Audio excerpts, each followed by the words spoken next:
ओम शांति। बहुत सारे भाई बहनों के भोग के कमेंट्स आए।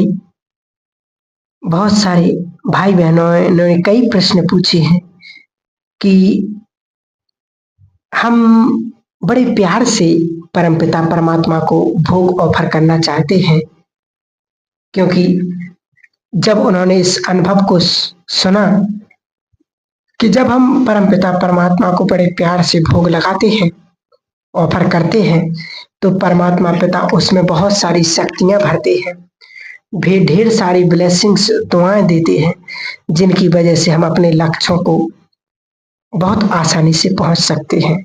हमारे सारे कार्य पूरे होने लगते हैं। तो उनकी इच्छा यही है कि हम परमपिता परमात्मा को भोग ऑफर करें, परंतु हम जानते नहीं हैं कि किस विधि से हमें परमात्मा को भोग ऑफर किया जाता है, किस चीज का भोग लगाना चाहिए। क्या एक समय होता है? तो कई सारे प्रश्न पूछे कि जब हम भोग लगाते हैं तो उस समय क्या अनुभव करना चाहिए, कैसे अपने संकल्पों को परमपिता परमात्मा को देना होता है। तो ऐसे सब प्रश्नों के उत्तर लेकर के आज का क्लास हम आप सबके सामने लेकर के आए हैं, और हम आशा करते हैं कि आपके सभी प्रश्नों के उत्तर आपको इस क्लास में मिल जाएंगे। फिर भी यदि आपका कोई प्रश्न रह जाता है तो निसंदेह आप निसंकोच आप कमेंट में लिख सकते हैं।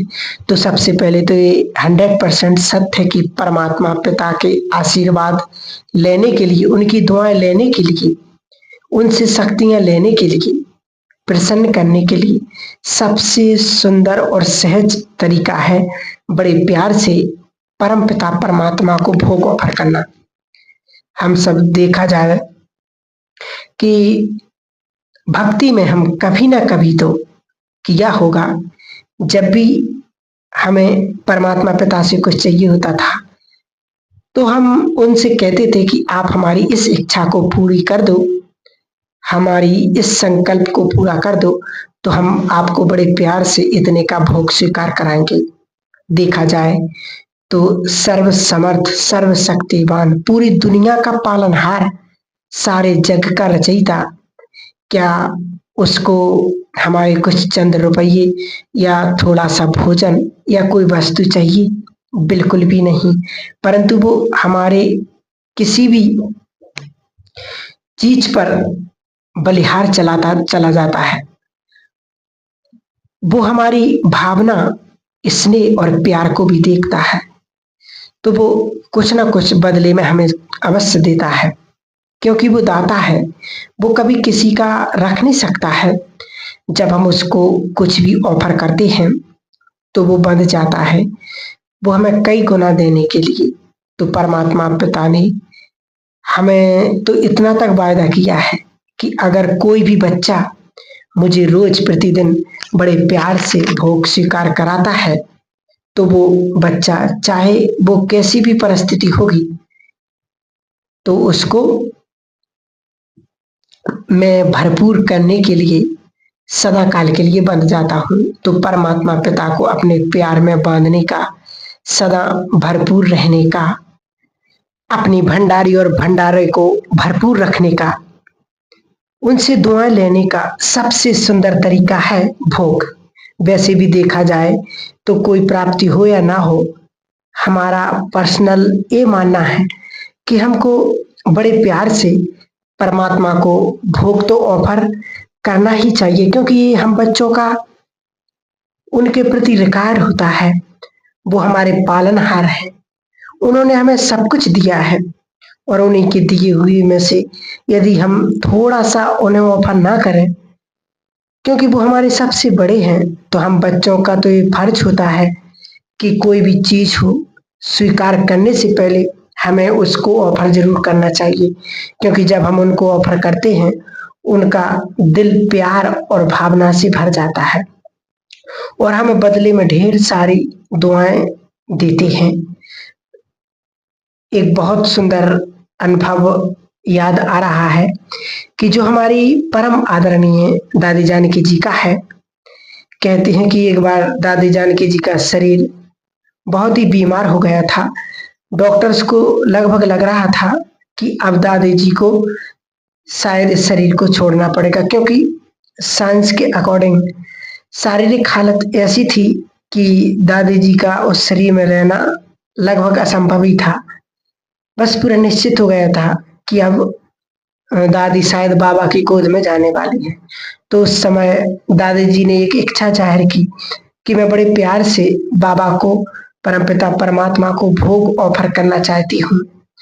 जो कि दादी जी की इच्छा थी, बहुत अधिक भावना से, बड़ी शुद्धता और प्यार से बाबा के लिए भोग बनाया गया। एक सुंदर सी थाली भी सजाई गया और एक छोटी सी थाली को रख करके एक रुमाल से ढक करके हॉस्पिटल में लाया गया।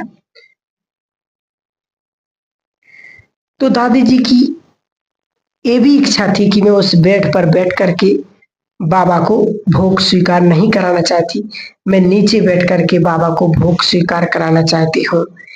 परंतु सभी डॉक्टरों ने कहा कि दादी जी, आपकी हालत ऐसी नहीं है, आप नीचे नहीं बैठ सकते हैं।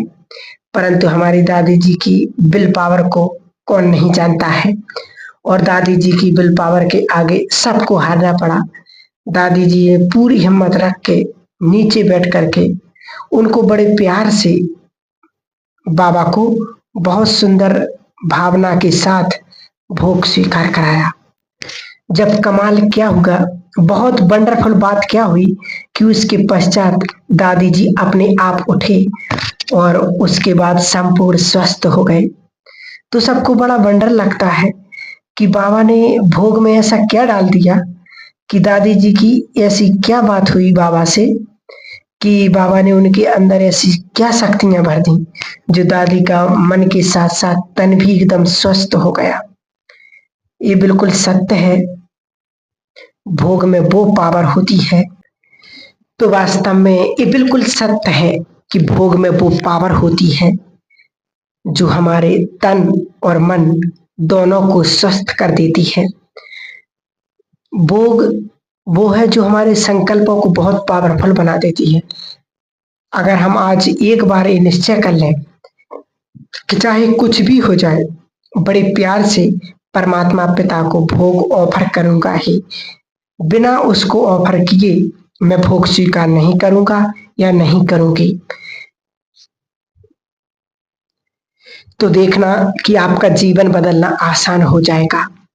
आपके घर का वातावरण एकदम प्योर होने लगेगा, मन इतना शुद्ध और शक्तिशाली होने लगेगा, आपकी स्मरण शक्ति, आपकी एकाग्रता शक्ति बढ़ने लगेगी और आप किसी भी लक्ष्य को बिना मेहनत के आसानी से प्राप्त कर सकेंगे।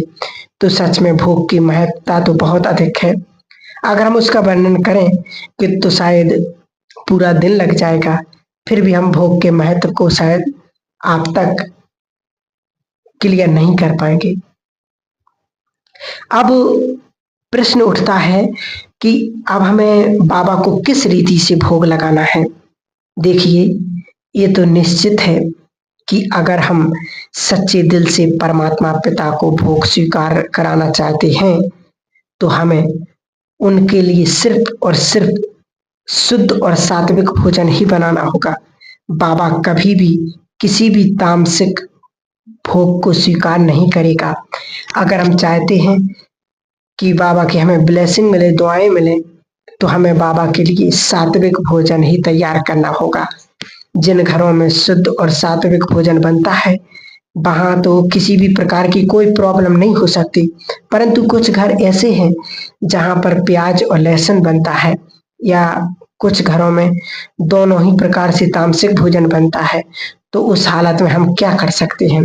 अगर आपके घर में प्याज और लहसुन बनता है, तो आप बड़े प्यार से बाबा को भोग ऑफर करिए। कैसे कर सकते हैं? आप बड़े प्यार से बाबा के लिए कुछ बर्तन लेकर के आइए।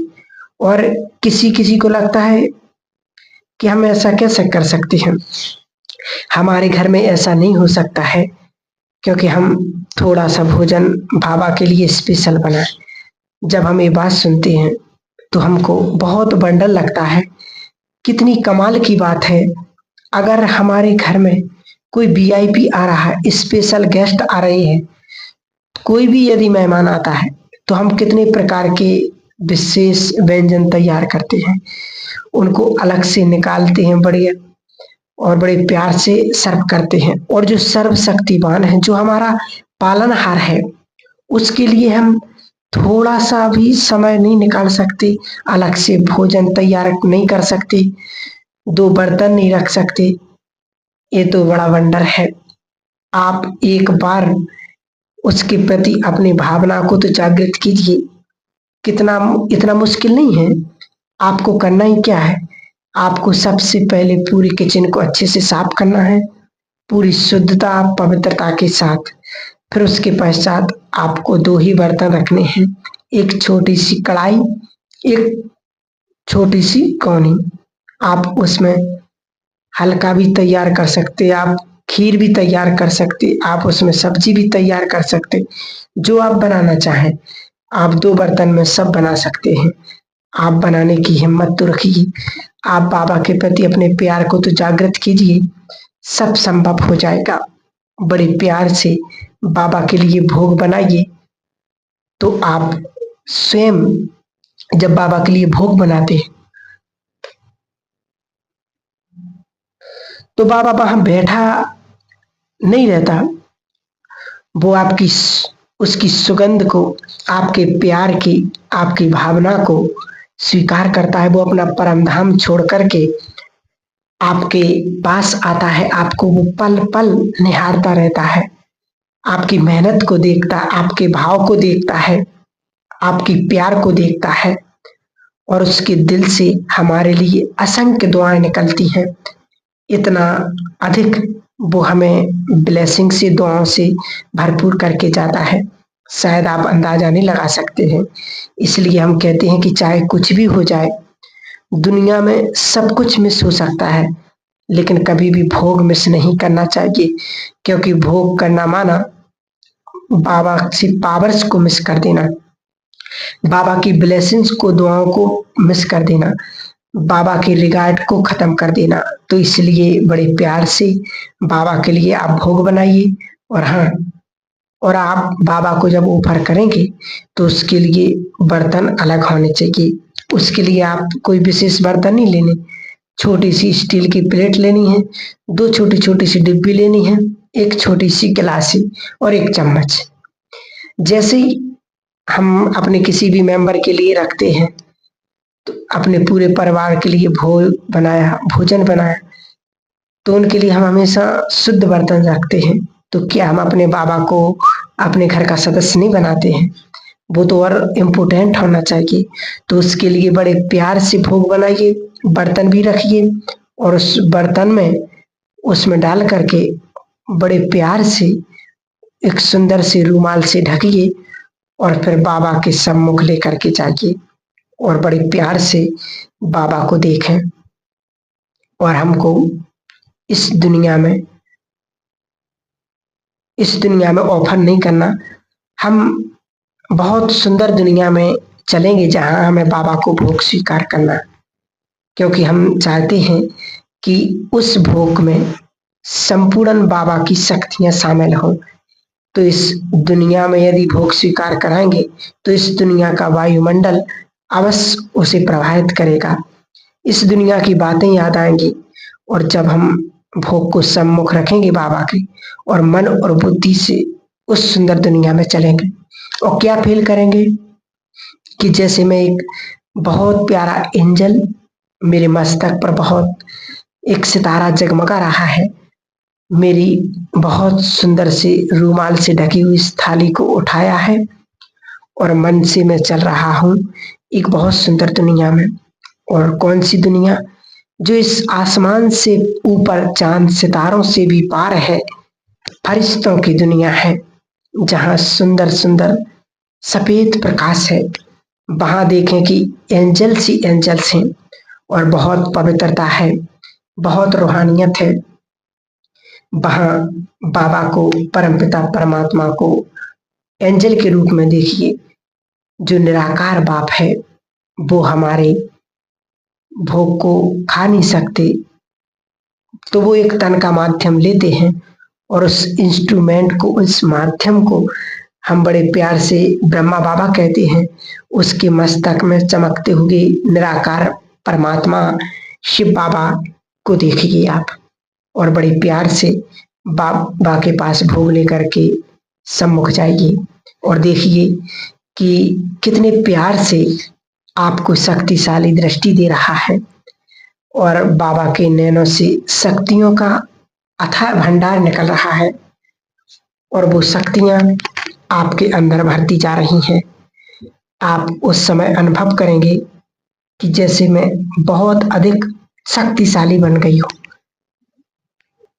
उसके पश्चात देखें कि बाबा ने उस रूमाल को उठाया और बड़े प्यार से बाबा को भोजन को देख रहे हैं। ऐसा प्रतीत हो रहा है जैसे बाबा के नैनों से स्नेह की शक्तियों का सागर उमड़ रहा है। वो संपूर्ण प्यार, वो संपूर्ण शक्तियां उस भोजन में जा रही हैं। आप उसको क्लियरली अनुभव करेंगे कि जैसे बाबा के नैनों से असीम प्यार और शक्तियां उस भोजन में जा रही हैं, और वो भोजन बहुत बहुत शक्तिशाली हो गया है, परमात्म प्यार और दुआओं से भरपूर हो गया है। और आप उसमें से एक से लेकर के छोटा सा टुकड़ा बाबा के मुख में डालेंगे और फील करेंगे कि जैसे बाबा भी आपके मुख में डाल रहा है और कह रहा है कि आप मेरे चैतन्य ठाकुर हो। आज तक सदा तुमने मुझे खिलाया है, पर मेरे दिल होती है कि मैं अपने बच्चों के लिए अपने हाथ से खिलाऊं। सच में इससे सुंदर अनुभव तो कोई और हो ही नहीं सकता है कि स्वयं भगवान सर्वशक्तिवान, वो प्यार का सागर अपने हाथों से आपको खिला रहा है। इसलिए जब जब हम भोग मिस करते हैं, हम इस अतीन्द्रिय सुख को, इस असीम शक्तियों के भंडार को, इस असीम प्यार को हम मिस करते हैं। इसलिए कभी भी भोग को मिस नहीं करना है। बड़े प्यार से बाबा से संपूर्ण भोजन ग्रहण करने से पश्चात, बाबा से दिल का धन्यवाद करने से पश्चात, आप उस भोग को लेकर के इसी दुनिया में आएंगे, फिर से अपनी बॉडी में प्रवेश करेंगे और बड़े प्यार से उस भोग को बाकी भोजन में मिलाएंगे।